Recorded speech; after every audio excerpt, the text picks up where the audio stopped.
Elijah, the recluse living among the settlers of Gilead, faced a gap just as the eternal God of Israel, whom I serve, lives. There will be a severe drought in the country in the coming years. Not a drop of dew or a drop of rain will fall until I command it. The Eternal spoke to Elijah, "Leave this place quickly, head east, and take shelter by the Cherith brook across the Jordan River. You will be able to drink fresh water from the brook, and I have commanded the ravens to feed you." Elijah obeyed the voice of the Eternal. He settled near the Cherith brook, east of the Jordan. The ravens brought him food in the morning and evening, and he drank from the brook's water. After a while, the stream dried up because there was no rain, and the Eternal told Elijah, "Go to Zarephath in Sidon and stay there. I have already instructed a woman living there to arrange food for you." He went to Zarephath, and at the city's entrance, he met a widow gathering wood. He asked, "Could you please bring me a pitcher of water? I'm thirsty." When she went to fetch the water, he said, "And also please bring me something to eat." She answered, "As the Eternal your God lives, I swear I have nothing to eat. I have a jar of flour and a little oil in a jug. I'm gathering some twigs because I'm going to prepare something for my son and me to eat, after which we can only die." Elijah told her, "Do not worry. Do as you said, but first make a cake for me and bring it here. Next, make a meal with what's left for you and your son. The Eternal God of Israel says the flour jar will not be empty, and the jug of oil will not run out until the Eternal sends rain upon the earth and ends this drought." She went out and did exactly as Elijah had asked, and it happened just as he said. Every day there was food for her and her son. The jar of flour did not run out, and the jug of oil did not dry up. The Eternal's promise was fulfilled exactly as Elijah had said. After some time, the widow's son became ill. The illness worsened, and at one point he stopped breathing. The woman told Elijah, "Why, man of God, did you come here to interfere in my life, expose my sin, and kill my son?" Elijah said, "Bring your son to me." He took the boy from her arms, took him to the room where he was staying, put the boy on the bed, and prayed, "Oh, my eternal God, why have you brought tragedy upon this widow who has taken me into her home? Why have you taken her son's life?" He laid him 3 times on the boy's body, always praying, "Oh, my eternal God, give this boy back his breath." The Eternal heard Elijah's prayer, and the boy was resurrected. Elijah took the boy, carried him downstairs, and handed him to his mother. He said, "Here, your son is alive." The woman told Elijah, "Now I understand the Lord is a man of God. When the Lord speaks, it is the Eternal speaking, it is the truth." After a long while, in the 3rd year of the drought, the word of the Eternal came to Elijah, "Report to Ahab, I will make it rain over the land." Elijah set out to meet with the king. At that time, the situation was already very serious in Samaria. Meanwhile, Ahab was talking to Obadiah, who was in charge of the palace and loyally served the Eternal. There was a time when Jezebel tried to exterminate the prophets of the Eternal. Obadiah gathered 100 prophets and hid them in 2 caves, 50 in each, and provided them with water and provisions. Ahab ordered Obadiah to travel the land, searching in the springs and streams for some grass to feed our horses and mules. They divided the territory and started the search. Ahab went one way and Obadiah another.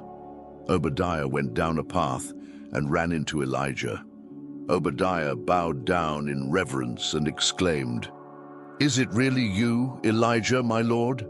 Elijah replied, "Yes, it's me. Go back and tell your master I found Elijah." But Obadiah said, "What did I do to deserve this? Ahab will kill me, just as the living Eternal has not calmed the kingdom where the king has not sent people looking for him." When they came back and said, "We looked everywhere but did not find him," Ahab made that country or kingdom swear that, "You are not even there. Now you tell me, go tell your Lord that Elijah has been found. As soon as I leave, the Spirit of the Eternal will take you to I don't know where, you will disappear, and my information will not be confirmed, and I will be killed. I have faithfully served the Eternal since I was a boy. Didn't anyone tell you what I did when Jezebel was killing the prophets of the Eternal? How did I risk my life by hiding 100 prophets in 2 caves, 50 in each, and providing water and food for them?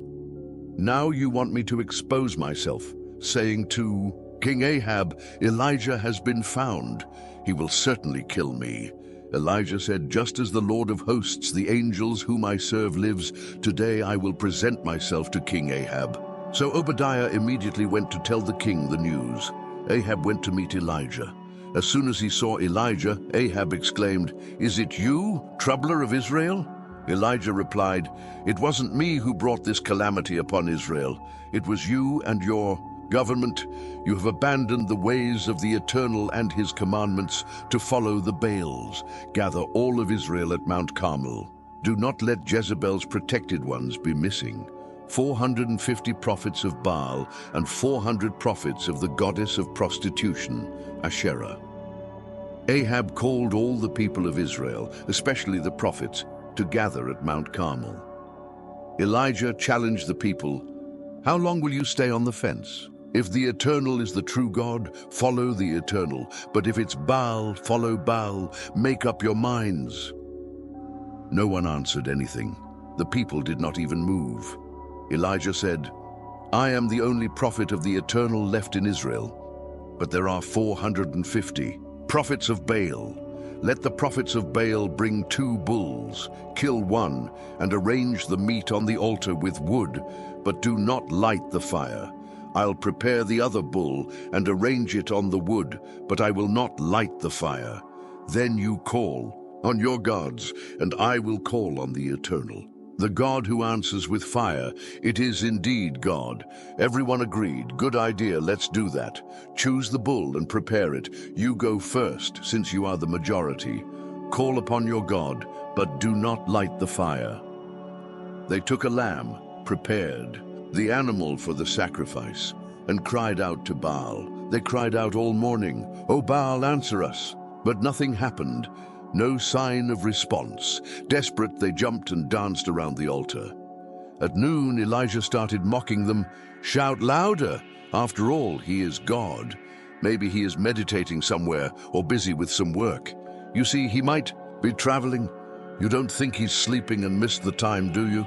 In this case, he'll need to be woken up. They started to shout even louder and cut themselves with blades and knives, a common ritual among them, until their whole bodies were covered in blood.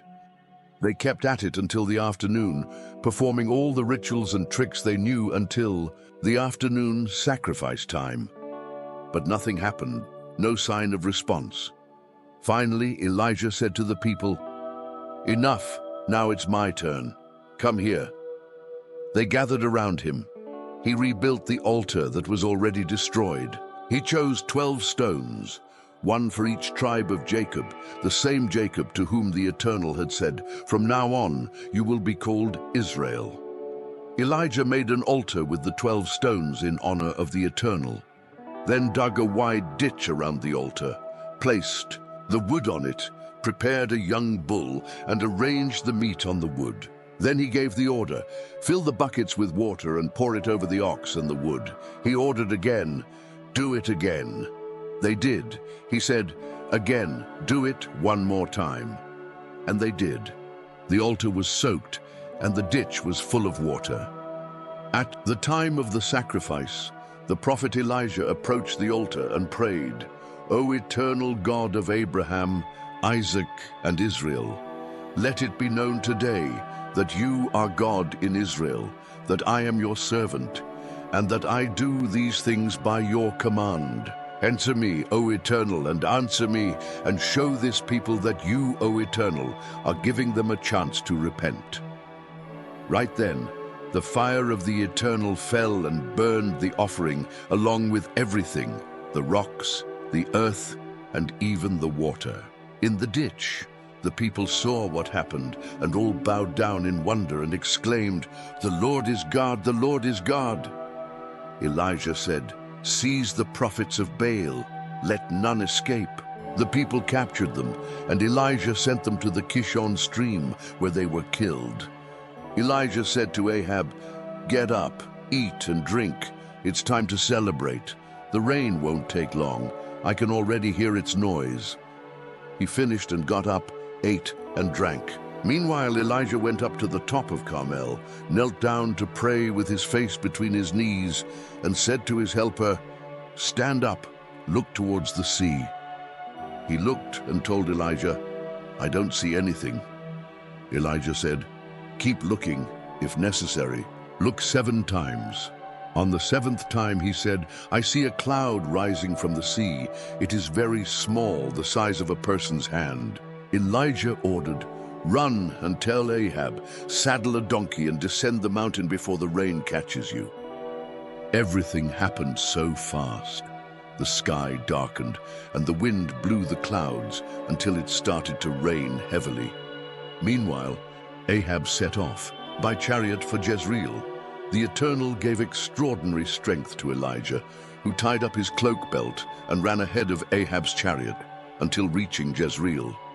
Ahab told Jezebel everything Elijah had done, including the massacre of the prophets. "The gods will punish you for this. They will avenge me. I swear, by this time tomorrow, you'll be as dead as those prophets." When Elijah realized the situation, he fled to Beersheba in the far south of Judah. He left his assistant there and walked another day in the desert. He reached the juniper tree, sat down under its shade, and asked to die. "I'm not better than my ancestors. Take my life. I'm ready to go down to the grave with my ancestors." Exhausted, he fell asleep under the juniper. Suddenly, an angel woke him and said, "Get up and eat."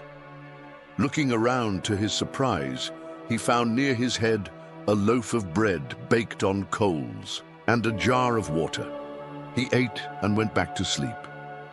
The angel of the Eternal returned, woke him, and said, "Get up and eat a bit more.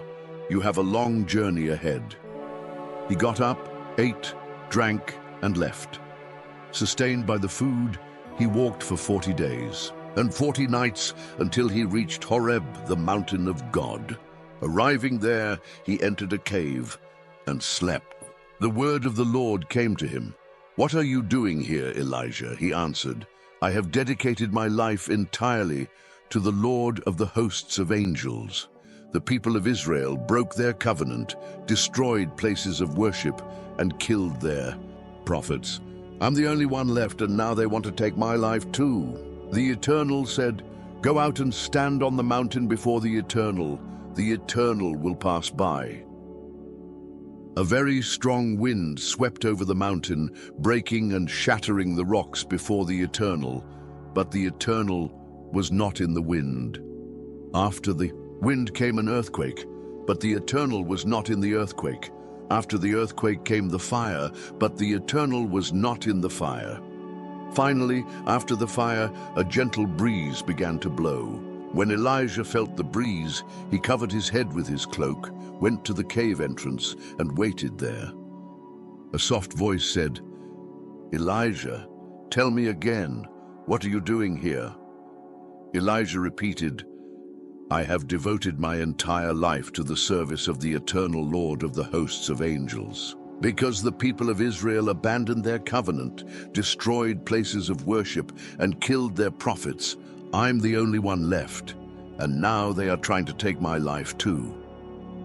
The Eternal said, "Go back the way you came, through the desert, to Damascus. Upon arrival you must anoint Hazael as king over Aram.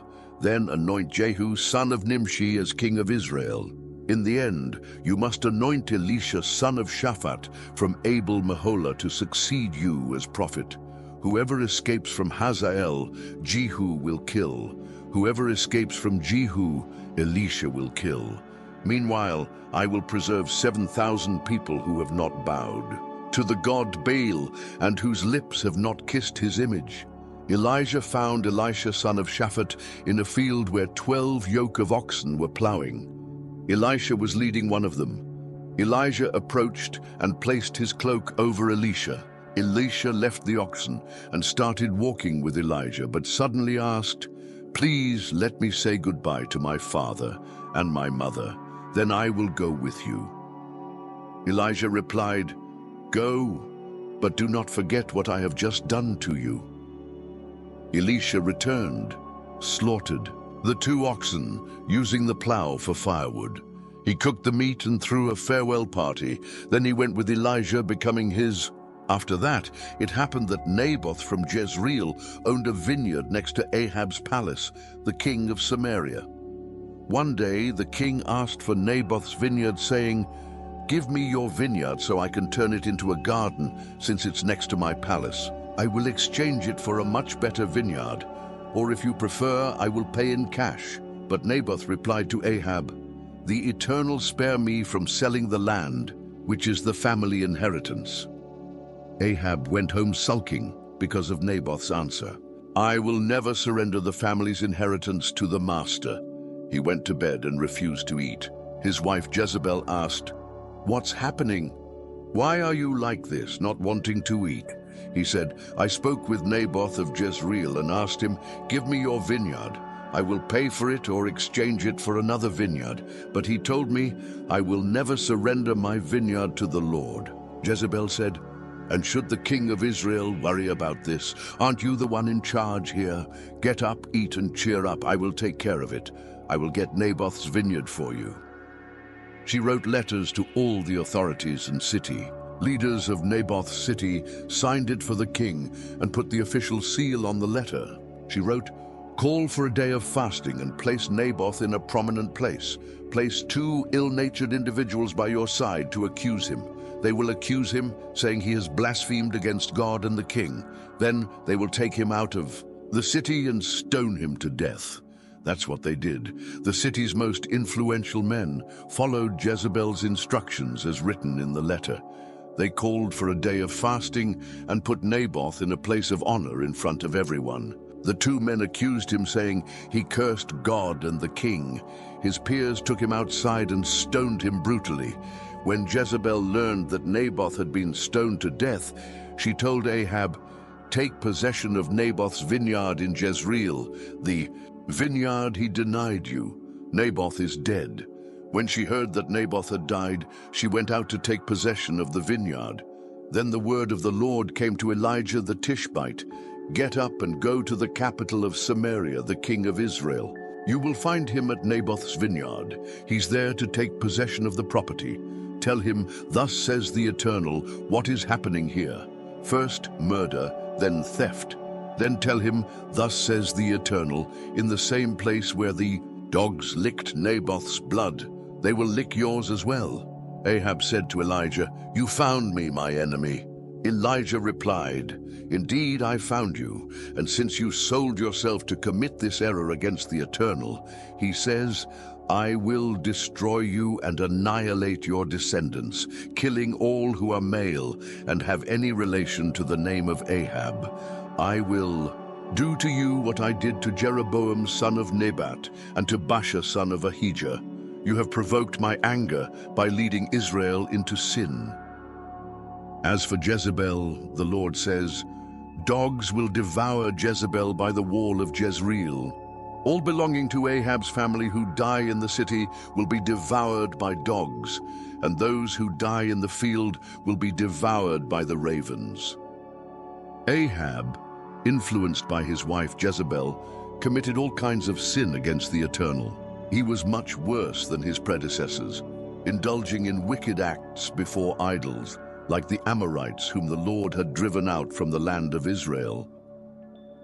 When it was over, he heard the words of Elijah, and he tore his own clothes, put on sackcloth, and fasted.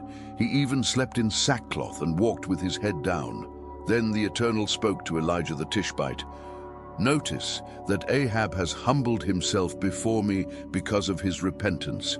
I will not cause disaster during Ahab's lifetime, but during his son's reign after the death of Ahab Moab, rebelled against Israel. One day Ahaziah fell from the balcony of his room in Samaria and was severely injured. So he sent messengers to consult Baal-zebub, the god of Ekron, saying, "Will I recover from this accident?" Then the angel of the Lord said to Elijah the Tishbite, "Get up, go meet the messengers of the king of Samaria and tell them, is there no God in Israel that you go to inquire of Baal-zebub, the god of Ekron? If this is what the Eternal says, you will not leave this bed. You will lie there as if dead." Elijah delivered the message and left. The messengers returned, and the king asked, "Why did you come back so quickly? What happened?" They replied, "We met a man who told us, 'Return to the king who sent you, and tell him, thus says the Eternal, is there no God in Israel that you go to consult Baal-zebub, the god of Ekron? So don't worry, you won't leave this bed, you're a dead man." The king inquired, "Tell me more about this man you met. What did he look like?" They answered, "He wore fur clothes and a leather belt." The king spoke, "It must be Elijah, the Tishbite." The king sent a captain with 50 men to fetch Elijah, who was sitting calmly on a hill. The captain arrived and said, "Man of God, by the king's order, come down." Elijah replied to the captain, "If I am indeed the man of God, let lightning strike you and your 50 soldiers." Suddenly, lightning came out of nowhere and consumed the captain and the 50 soldiers. The king sent another captain with 50 soldiers. They said the same, "Man of God, by the king's order, come down from there." Elijah replied, "If I am truly the man of God, let lightning strike upon you and your 50 soldiers." Instantly, lightning fell from the sky and consumed the captain and his soldiers. The king sent a third captain with 50 soldiers. For the third time, a captain and 50 soldiers approached Elijah. The captain knelt and pleaded, "Man of God, please have regard for my life and the lives of these 50 soldiers. Twice now, lightning has struck and destroyed a captain and his 50 soldiers. Please have mercy." The angel of the Lord spoke to Elijah, "Don't be afraid, go down with him." Elijah stood up, went down and escorted him to the king. Elijah said to the king, "Thus says the Eternal, why did you seek guidance from Baal-zebub, the god of Ekron, as if there were no God in Israel? You won't leave this bed alive, you're a dead man." And he died exactly as the Eternal declared through Elijah. As Ahaziah had no children, his brother Joram succeeded him to the throne in the 2nd year of Joram's reign, king of Judah, son of Jehoshaphat, king of Judah. The rest of Ahaziah's life is recorded in the Chronicles of the Kings of Israel. Shortly before the Eternal took Elijah to heaven in a whirlwind, they and I set out on a walk from Gilgal. Elijah said to Elisha, "Stay here. The Eternal has sent me to deal with a matter in Bethel." Elisha said, "Just as the Eternal lives, I won't lose sight of you." And the two went to Bethel. In Bethel, the disciples of the prophet saw Elisha and said, "Do you know that today the Eternal will take your master away from you?" He replied, "Yes, I know, but I don't want to talk about it." Then Elijah said to Elisha, "Stay here. The Eternal has sent me to attend to a matter in Jericho." Elisha answered, "Just as the Eternal lives, I won't lose sight of you." And the two went to Jericho. In Jericho, the prophet's disciples told Elisha, "Do you know that today the Eternal will take your master away from you?" He replied, "Yes, I know, but I don't want to talk about it." Then Elijah said to Elisha, "Stay here. The Eternal sent me to deal with a matter on the Jordan." Elisha answered, "Just as the living God lives, I won't lose sight of you." And the two went on together. 50 disciples of the prophets watched from a distance as the two stood by the bank of the Jordan River. Elijah took his cloak, wrapped it, and struck the water. The river split, and they crossed on dry ground. When they arrived at the other side, Elijah said to Elisha, "What can I do for you before I'm taken away? Ask anything you want." Elisha told him, "I want your life mirrored in mine. I want to be a man of God, just like you." Elijah said, "It's a tough request, but if you see when I'm taken away, you'll get what you asked for. But keep watching." That's what happened. They were walking and talking when suddenly a chariot of fire with horses, also of fire, stood between them, and Elijah went up by a whirlwind into heaven. Elisha heard the whole scene and exclaimed, my father, you were like the chariots and horsemen of Israel." When there was nothing left to see, he tore his cloak into pieces. Then he picked up Elijah's cloak that had fallen, went back to the Jordan's edge, and stood there holding Elijah's cloak, the only thing left of him. He struck the water and said, "Where is now the eternal God of Elijah?" When the cloak touched the water, the river parted, and Elisha crossed it. The disciples of the prophets of Jericho also saw this scene from a certain distance and commented, "Elijah's spirit is in Elisha." Therefore, they welcomed him and respected him as a prophet. They said to Elisha, "We're at your service. We have 50 trustworthy men and can send them to search for your master. Perhaps the eternal spirit has taken him to a mountain or left him in some remote valley." Elisha said, "Don't worry about that." But they insisted so much that he finally agreed, "All right, you can send them." They sent 50 men who spent 3 days searching for the prophet everywhere, through the mountains and valleys, but found no sign of him. Finally, they returned to Jericho, where Elisha was. He said, "Didn't I tell you? Now you believe." One day, the city leader spoke to Elisha, "Master, you can see for yourself how well situated our city is, but the water is polluted, so the vegetation doesn't grow." He said, "Bring me a new bucket with some salt in it." They brought the bucket, and he went up to the spring, threw the salt in there, and made a prophecy. "Thus says the Eternal, I have purified this water. It will no longer kill you or contaminate the land." Indeed, the water was purified and remains clean to this day, as Elisha said. On another occasion, Elisha was on his way to Bethel, and some boys came out of the city and started to mock him. "Hey, you baldy, get out of here!" Elisha turned and looked at them and cursed them in the name of the Eternal. 2 bears came out of the woods and attacked them. 42 boys were torn apart. Elisha went up to Mount Carmel and then returned to Samaria.